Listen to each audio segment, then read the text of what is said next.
Still Gamescom. We're here to talk about Guild Wars 2. We've got Chris. Chris, thank you very much indeed for joining us today. How's the event been so far? Oh, the event's great. Gamescom is always a great show for Guild Wars and Guild Wars 2. Even though it's media day, we've seen a lot of fans manage to sneak into the show, and talking to them has always been great. So far, so good. Seriously, just how hardcore that fan base is if they're going to push past all the security guards they got around here. Can you tell us exactly what would players expect if they come on the show floor?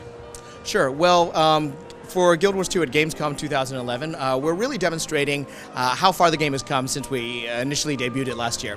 Last year we had 2 playable races, which were Human and Char. This year we have all 5 of our races playable on the game floor. Likewise, we now have 7 of our 8 professions playable. And perhaps one of the biggest announcements is that we have PvP gameplay available in the ESL area of Gamescom. Excellent. Now, obviously, you just mentioned last year's event. Can we just we'll do a bit of background first, sort of like, okay, between then and now, where were you guys at and where have you managed to get to? Well, obviously, when we first introduced the game about a year ago, we were introducing a lot of new ideas about how an MMO should be approached. We had ideas about dynamic events instead of quests. We talked about the importance of personal story and using instancing technology to deliver that kind of tightly scripted narrative. And lastly, we had a lot of interesting ideas of how to freshen up the combat in MMOs. I would say that the last year has really proven that our fans, not just our fans, but MMO fans and RPG fans in general, are really excited about the innovations we're introducing, and that has really spurred us on to take even more chances with some of the stuff we're doing. And do you feel like this MMO genre is ready for it? Not even ready for this, it just needs this?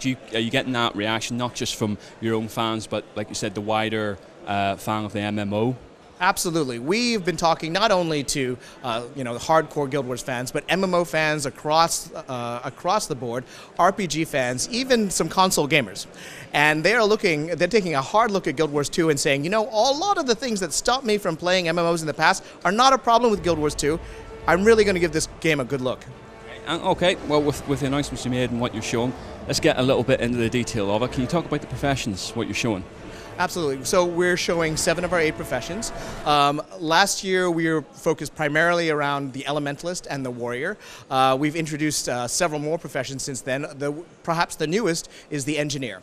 The Engineer is kind of like a jack-of-all-trades, kind of mid-range type of profession that uses gadgets, kits, a lot of pseudo-scientific gizmos to control the area around him, things like turrets that add a level of freshness to the gameplay that a lot of MMO gamers especially have not seen before in a fantasy MMO. And are we expecting to see players duke it out with the P versus P, like you said, that's on the floor here? How do you think that's going to go down? Well, it's really interesting with the PvP heritage of Guild Wars. A lot of people thought Guild Wars was a heavily PvP game, when in fact 80% of our players played it primarily PvE. So with Guild Wars 2, we've been pushing a lot of the PvE content, the dynamic events, the personal stories. So really, the PvP is kind of like our first entree to demonstrate, look, we haven't forgotten that PvP is a very important part of the Guild Wars 2 gameplay experience. So what you'll see here on the floor is that, most importantly, we take a lot of things from FPS PvP and bring it into a fantasy MMO type experience. One is that our PvP games are what we call hot joinable. As you go, you won't have to form up a team before you go into a PvP map to play. You can actually look at a list of servers, and if there's an open slot in there, you can just jump in and start playing immediately. One of the other things that we're showing in our PvP map is the fact that we have destructible environments. Having a map full of destructible environments allows a PvP team to control the ebb and flow of how the map progresses. As the game goes longer, buildings are getting destroyed, and the map begins to open up a whole lot more and speed up. Well, how does that like you said, how does that actually change the dynamic when you're designing these levels, when you're designing these P versus P zones?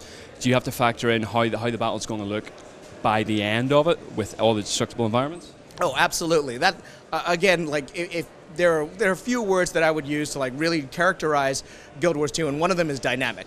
And obviously, by putting these destructible environments, it does cause people to keep their gameplay and the way they PvP very dynamic and flexible, because you just don't know which way opponents may be coming at you from. And also there's a high vertical component to our PvP maps, and so they could be coming up at you from under or above you. Now, you did mention there about obviously enough incorporating sort of FPS dynamic into the sort of the P versus P. Do you feel that's almost needed now? It's necessary now to draw in new audience to MMOs, almost that ease of use? You know, when it comes down to some of the design decisions we make with Guild Wars 2, it really comes down to what our designers feel is the most fun.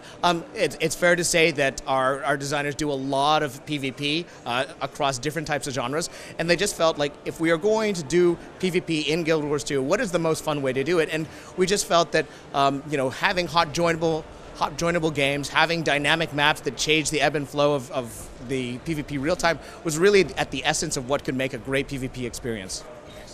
Well, is there anything you feel that fans should know? Is there anything you feel that new audience should know about Guild Wars? This is your chance to do the wrap up.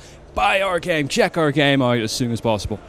There is nothing like seeing somebody who doesn't like MMOs come up and try Guild Wars 2 and go, wow, this is a game I could really get into. I think people who, you know, people really need to throw out some of their preconceived notions about what makes an MMO and give Guild Wars 2 a try, because like I said, there's nothing like somebody having a great experience in front of Guild Wars 2 for them to get converted to checking out our game and buying it at launch. And can we just mention release date at all? Sorry, we're not talking about release date yet. What we are saying is that we are going into closed beta later this year, and based on the data from that closed beta, we'll help determine our launch date. You do realise you've just made about 1 million people around the world cry hearing that. They just want to hear a date, man. But I guess we'll have to leave it at that. Listen, thank you very much indeed for your time, and best of luck with it. Thank you.